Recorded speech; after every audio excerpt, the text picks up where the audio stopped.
دیکھیں ترمذی میں موجود ہے، حضور علیہ الصلوۃ والسلام نے فرمایا جب اللہ تعالیٰ نے زمین کو پیدا کیا تو زمین ہلنے لگی، تو اللہ نے پہاڑوں کو میخیں بنا کر قلعے بنا کر زمین میں لگا دیا تو زمین ٹھہر گئی۔ فرشتے فوراً عرض گزار ہوئے کہ مالک تیری سب سے طاقتور مخلوق یہ پہاڑ ہیں؟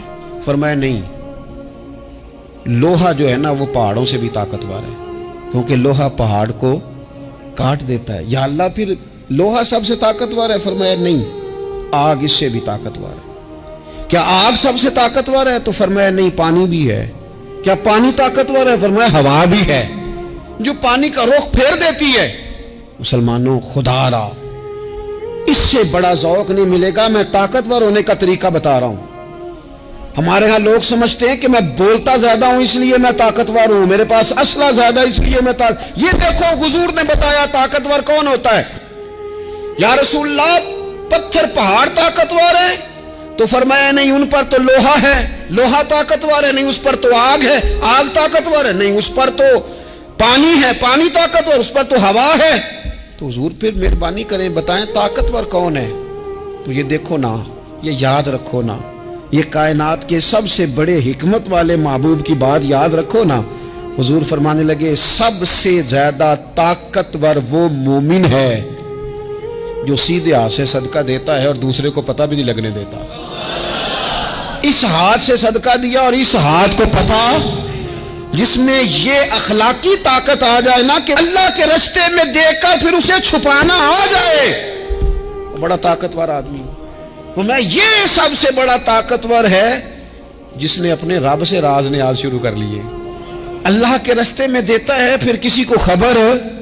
یہ کون سی طاقت ہے؟ یہ روحانی طاقت ہے، یہ اخلاقی طاقت ہے، یہ کردار کی طاقت، یہ سوچوں کی طاقت ہے، یہ آپ کے مزاج کے بلند ہونے کی طاقت ہے۔ لیکن اگر مسجد میں ٹائلیں لگوا کر بھی ایک ٹائل پہ نام لکھوا لیا ہے، اگر کہیں تعاون کر کے بھی کہا میرا ذکر کرو، کوئی خدمت کر کے کہا میرا نام لو، پھر آپ کمزور ہیں، پھر آپ طاقتور نہیں ہیں، پھر آپ نے بزدلوں جیسا کام کیا، پھر آپ نے وہ رنگ اختیار کیا ہے جو شاید آپ کو ذہنی طور پر بڑی کوفت میں مبتلا کر دے۔ تو اعصابی طاقت، اعصابی قوت، آپ دیکھیں حضرت صدیق اکبر رضی اللہ تعالیٰ عنہ، حضور نے تربیت کی تھی نا۔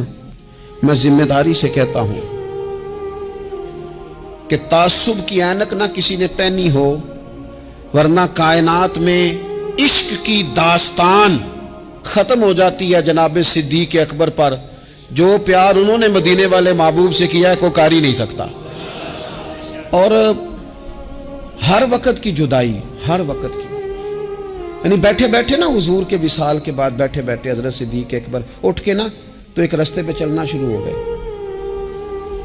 کسی نے پوچھا ابوبکر کہاں جا رہے ہو؟ کہنے لگے یار ایک دن نا محبوب 2-3 دن کے لیے کہیں گئے تھے، اس رستے واپس آئے تھے۔ جنہاں دے دل پر جانی وچھڑن کون روے پھر تھوڑا، اے سب روگاں دا روگ محمد جس دا نام وچھوڑا۔ پریشان ہوں تو دل کر رہا ہے پتہ نہیں یہاں سے آ نہ جائیں۔ اتنا زیادہ محبوب کی غلامی اور نبی پاک کی محبت کا ذوق، لیکن اعصابی طور پر مضبوط کتنے تھے؟ حضور کے وصال کے بعد جس بندے نے اپنے پروں کے نیچے پوری امت کو سنبھال لیا ہے نا، اس کا نام بھی ابوبکر صدیق ہی ہے۔ ایسے ایسے سنبھال لیا، سب سنبھال، دکھ سب سے زیادہ لیکن سنبھالا۔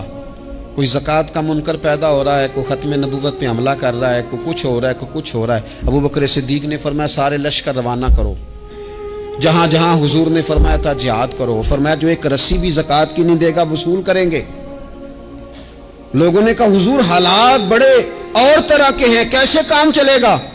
حضرت عمر جیسے دلیر بندے بھی کہنے لگے جناب یہ نظام کیسے چلے گا؟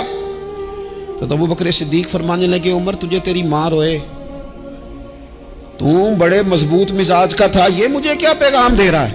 فرمایا عمر یاد رکھ اگر میں مدینہ منورہ میں اکیلا بھی رہ گیا اور جنگل کے درندے میرا آ کے گوشت بھی نوچ کے لے گئے تو پھر بھی میں ان اصولوں پر کھڑا رہوں گا جن اصولوں پر مدینے والے رسول نے مجھے کھڑا کیا ہے۔ ذرا گنجائش نہیں۔ ہم یہاں سے مضبوط لوگ ہیں، یہاں سے ذہنی بلندی، ذہنی پختگی، یہ حسن ہے زندگی کا۔ یہ کیا بات ہوئی परसों फैसला कोई और था, सवेरे प्रोग्राम कोई और बन गया। कल फलाने का मुरीद था, आज मुझे फैज नहीं मिला, इधर जा रहा हूं। परसों फलाने को उस्ताद बना बैठा था, आज मेरा प्रोग्राम बदल गया है। कल मेरी सोचें और थी, आज मेरी सोचें और हैं। जो कौम सारी जिंदगी ताय्युन ही ना करे वो काम कैसे करेगी? जो रास्ते का आगाज ही ना करे वो मंजिल पर कैसे पहुंचेगी? तो कमजोर बातों से निकले, बुज़दिलाना सोचों से बाहर आए, तय करें जिंदगी में ये कुछ हमने करना है। मैंने कहा है निकले मैदान में जीतने के लिए, फिर रब की मर्जी है, फिर अल्लाह की मर्जी है। सारी जिंदगी सहाबा पर कर्ज रहा, कर्जे भी रहे, खिदमतें भी होती रही, जिहाद भी होते रहे, ड्यूटियां भी होती रही, सारे काम ही होते रहे। हमारा ये मिजाज है, एक दो खा गया है सारी खुशियां ही गई, बस सारा कुछ खत्म कर बैठते हैं। तो थोड़ी सी ना मजबूत देखें। अच्छा ये हजरत अबू बकर का हाल है, तो जनाब उमर की कैफियत क्या है? कलमा पढ़ते ही हजरत उमर ने फरमाया या रसूलल्लाह, जब आप सच्चे, कुरान सच्चा, इस्लाम सच्चा, तो छुप के नमाज पढ़ने का क्या मतलब है? फरमाया अभी तादाद ही कोई नहीं, 40 तो मुसलमान है। अर्ज की हुजूर मेहरबानी करें ना, आप सिर्फ इजाजत दें। 20-20 लोगों की सफ़े बना दी गई, एक सफ के आगे हजरत उमर है, एक सफ के आगे हजरत अमीर हमजा हैं। जनाब उमर कहने लगे चूंकि आप अल्लाह के रसूल हैं तो लिहाजा नमाज भी आज अल्लाह के घर में ही पढ़ी जाएगी। तो हजरत उमर बैतुल्लाह शरीफ के बीच खड़े होकर नारा लगाते हैं, फरमाते हैं मैं उमर हूं, तुम मुझे भी जानते हो, मेरे बाप को भी जानते हो, तुम मेरा कबीला भी जानते हो, मैंने पढ़ लिया है महबूब का कलमा। अब जिसने बच्चे यतीम कराने हो और अपनी बीवी बेवा करानी हो वो आए और मुझे रोके। ये महबूब अल्लाह के हैं और घर भी अल्लाह का है, तो नमाज भी आज अल्लाह के घर में पढ़ी जाएगी। जब तक इंसान यहां से ताकतवर नहीं होता, फिर बात आई सैयदना उस्मान गनी की। मैं पहला वहां ओना रिंदा तो जिन्हें खुली बगावत की थी, है पूरा कबीला और तरफ है, उस्मान तेरे घर में माल है, दौलत है, वज़ादारी है, लोग सारे क्या करेंगे, वालिद मुखालिफ, चचा मुखालिफ। हजरत उस्मान गनी जैसे आदमी को पकड़ के बांध दिया गया घर में। पर उस्मान गनी कहने लगे मैं उन बुज़दिलों में से नहीं हूं जो मोहब्बत भी करें और इजहार भी ना कर सके, जो दावा भी करें और फिर उनके अंदर ताकत इजहार भी ना हो। फरमाया तुम जितना बांध सकते हो बांध लो, तुम अपनी दौलतें, हुकूमतें और अपना जाहो जलाल संभाल के रखो, हमने तो गुलामी का फैसला कर लिया है। और फिर की गुलामी उन्होंने। और जहां तक बात है शेर खुदा हजरत अलीउल मुर्तदा की, हजरत अलीउल मुर्तदा शेर खुदा का तो ये हाल था कि सारी जिंदगी मैदान में रहे। एक दिन हुजूर ने सिर्फ फरमाया कि आज आपको नहीं लेके जाना, आप थोड़ा ना मेरे नायब बनकर, हुजूर किसी ना किसी को नायब बना के मदीने में छोड़ के जाए, एक दिन सिर्फ कहा नहीं लेके जाना। तो हजरत मौला अली रोने लगे, कहने लगे हुजूर मैं बच्चों के बीच रहूं, औरतों के बीच रहूं, मेरी तलवार को जंग लग जाएगा। हुजूर मुझे तो घोड़े पे बैठना पसंद है। अच्छा मैं आपको एक और बात भी अर्ज करूं, पहले भी मैंने कहा था फिर कहता हूं, कुछ लोग पढ़े लिखे होते हैं बहादुर नहीं होते। हजरत अली के इल्म का भी कमाल उरूज पे और बहादुरी भी पूरे उरूज पे। जिंदगी ना बहादुर लोगों की होती है। ये शहाबुद्दीन गौरी लेटे हैं यहाँ सुहावा में, तो किसी ने पूछा उनसे कि यार आप कहाँ रहते हैं? कहने लगे मैं घोड़े की पुश्त पे होता हूँ, हमारे बच्चे बड़ी सोहनी फोटो बनाते हैं। इनसे पूछें आजकल आप क्या करते हैं, तो कहते हैं मोबाइल चलाते हैं। आप क्या करते हैं? फोटो खींचते हैं। आप क्या करते हैं? कहते हैं वो ना मुझे ऐसा अजीब मसला है मोबाइल का कि बच्चों की ना मतलब मैं कई दफ़ा सोचता हूँ कि अगर इन्हें कुछ 4 को घंटे मोबाइल से अलहदा रहना पड़ा ना, तो हो सकता है कि इनको डॉक्टर को भी दिखाना पड़ जाए, इतनी को बुरी हालत हो गई। मुझे ढेर सारे दोस्त कहते हैं जी आप टेलीफोन पे मिलते नहीं। मैंने कहा मैं पहले मिला करता था जब तक लोगों की जेब में मोबाइल था, जब से लोगों ने हाथ में पकड़ लिया ना, तो फिर तो एक एक दिन में 100 नंबर मिलता है, तो फिर आप कैसे मोबाइल पे रहेंगे? फिर तो एक ही काम है, या फ़ोन सुनेंगे या कोई और काम करेंगे। तो थोड़ी सी हिम्मत वाली ज़िंदगी गुजारें। बुज़दिलाना बातें, कमज़ोर बातें हमारे बच्चों को भी कमज़ोर कर देंगी। ये कुछ नहीं कर सकेंगे। हज़रत सैयदना अब्दुल्ला बिन ज़ुबैर रदी अल्लाह ताला अन्हु, ये मदीना मुनव्वरा में पैदा होने वाले सबसे पहले बच्चे हैं। हज़रत सैयदना अबू बकर सिद्दीक रदी अल्लाह ताला अन्हु के नवासे हैं, हुजूर के फुफ्फो जनाब सफिया के पोते हैं और अशरा मुबशरा सहाबी हजरत ज़ुबैर बिन अवाम उनके बेटे। शुरू से ही बड़े बहादुर थे।